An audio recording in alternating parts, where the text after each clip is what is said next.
Fala pessoal, bem-vindos a mais um vídeo aqui no canal Cultura do Investidor. Vou fazer uma pergunta para você. Renda fixa ou renda variável? É melhor colocar tudo em um lugar ou tudo no outro? Ou diversificar um pouquinho dos dois? É isso que a gente vai falar hoje no vídeo. Já aproveita, deixa seu like, se inscreve e bota aí nos comentários o que você quer ver aqui no canal e que tipo de assunto você tem dúvidas sobre o mercado financeiro que eu possa te ajudar e posso fazer um vídeo sobre isso, algum conteúdo que te esclareça. Indo ao vídeo, hoje a gente está vendo um movimento diferente do que aconteceu no começo da pandemia. Está todo mundo saindo da renda variável e indo para a renda fixa, onde os prêmios teoricamente estão maiores e mais seguros, com taxa de juros e inflação chegando a 2 dígitos. No começo da pandemia, o caminho foi o inverso. Todo mundo saiu da renda fixa e foi para a renda variável, já que a taxa básica de juros ficou muito baixa, ficou em 2%, então todo mundo decidiu correr um pouco mais de risco para poder ter um prêmio maior nos seus investimentos. Mas o que eu vou falar para vocês? É normal? Vai todo mundo fazer isso? Você vai seguir a manada? Eu não estou falando para você investir em renda variável agora que está todo mundo investindo em renda fixa, nem fazer ao contrário, mas o movimento de manada, normalmente quando você segue a manada, você não acaba tendo os melhores resultados. Você ter a percepção de que o momento você tem que ser anticíclico, ou seja, não seguir o ciclo dos investimentos, talvez seja a grande sacada.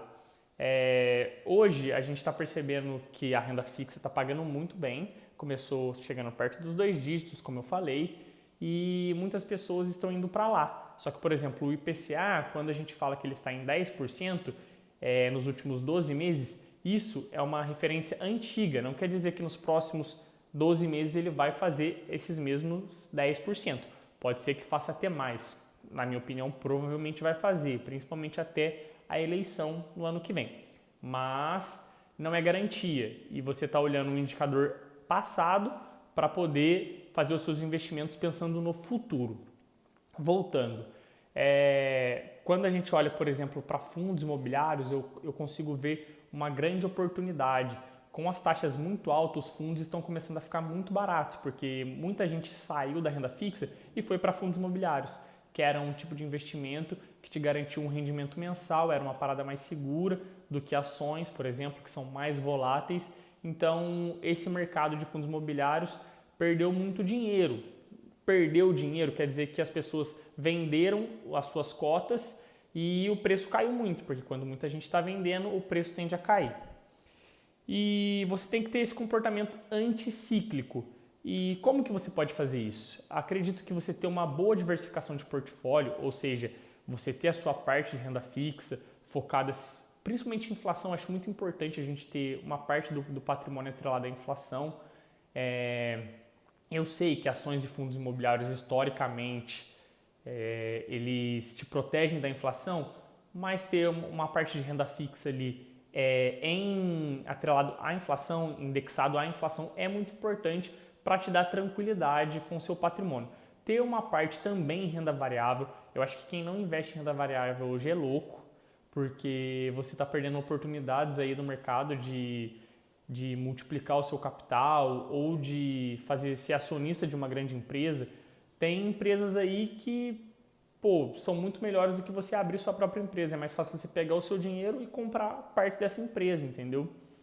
E você não precisa investir diretamente, você não precisa investir pela B3, pegar os home broker. Você pode investir através de fundos de ações. Só que também os fundos de ações são um pouco complicados porque você tem que saber um pouco da gestora e estudar um pouco o histórico dela. Eu recomendaria a você assinar uma casa de análise para você poder ter as melhores recomendações de investimento. Você pode achar que é um custo, mas é algo que vai fazer diferença lá na frente. Voltando ao assunto da renda fixa e renda variável. Você vai ter que diversificar o seu portfólio, certo? Vamos pensar 50-50, 50% renda fixa, 50% renda variável. Você vai atrelar um pouquinho a inflação, um pouco a Selic, que é a parte de renda fixa. Em ações, você pode investir um pouco em fundos imobiliários. E se você fizer isso todo mês e dividir o seu portfólio, por exemplo, separa 20% da sua renda para investir. Você vai pegar 10% vai investir em renda fixa, 10% vai investir em renda variável, independente de qual esteja pagando mais no momento, porque você não precisa acertar o momento, você investindo nos dois, independente de quem ganhar naquele ponto, se a renda fixa valorizar mais, se a renda variável for melhor, você vai ganhar, entendeu? E os ganhos normalmente compensam as perdas. Então faz muito sentido você sempre estar diversificando o seu patrimônio em renda fixa e renda variável. Uma grande oportunidade que eu vejo hoje são nos fundos imobiliários, como eu já falei um pouquinho antes aqui no vídeo, e eles estão muito baratos. E por quê? Você pensa que uma taxa Selic vai estar pagando 7%, 8% já está, né? 8,25% a taxa Selic. Aí você vai pegar um dividend yield de um fundo imobiliário, está pagando 7%. Aí você fala, pô, vou ficar na taxa Selic. Só que o que acontece? Historicamente, o patrimônio líquido, que seja os imóveis que pertencem àquele fundo imobiliário, eles vão valorizar com a inflação. É isso que as pessoas não conseguem enxergar. Então, muitas vezes, o seu investimento num fundo imobiliário é aquele rendimento do dividend yield mais a inflação. Normalmente ela não é momentânea, né? Tipo, deu um ano, deu 10% de inflação, o patrimônio sobe 10%. Não é assim que funciona. Mas historicamente, ou seja, ao longo de 3, 4, 5 anos, essa correção no valor do patrimônio do fundo imobiliário, consequentemente das suas cotas, vai haver essa correção. Você não tem que seguir o comportamento de manada, como eu já falei, não colocar tudo. Você vai ter uma coisa que é muito importante para o investidor. Ele tem que estabelecer as suas regras, estabelecer a sua estratégia e ele vai ver pessoas ganhando dinheiro com outras coisas e vai se manter firme na sua estratégia. Você não pode sair dela. Se você estabeleceu 50% renda fixa, 50% renda variável, se você chegar lá, não, mas esse mês eu acho que está todo mundo indo para renda fixa, ou por exemplo, o que aconteceu agora há alguns dias.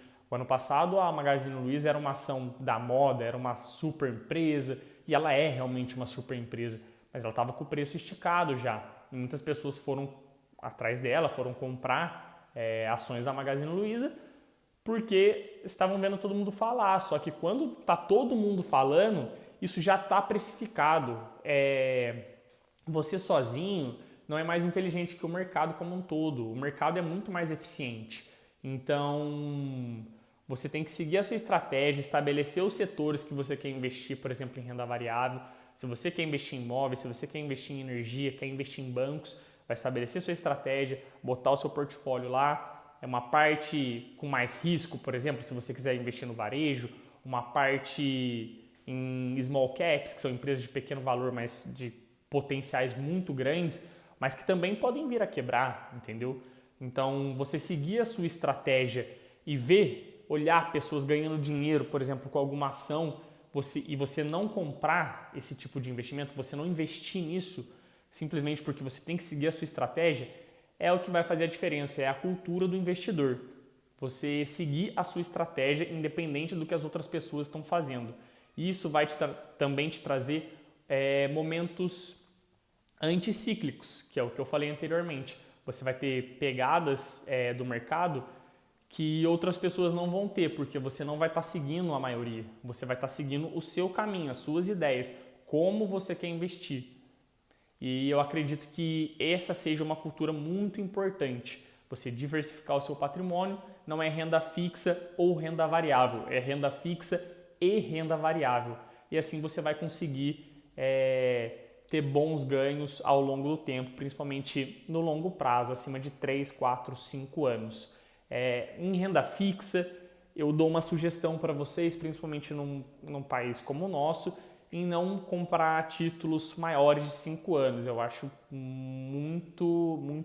títulos muito longos para você segurar por muito tempo, porque o seu dinheiro fica imobilizado e você perde, muitas vezes você tem aquele custo de oportunidade, que aparecem oportunidades de investimento que você vai perder porque o seu dinheiro está imobilizado.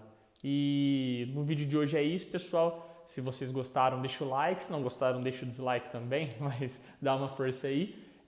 ativa o sininho, segue e deixa nos comentários aí que tipo de assunto que vocês querem ver aqui. Querem ver assuntos mais práticos, eu falando especificamente de algum ativo, de algum título de renda fixa, de algum título de renda variável. E até a próxima.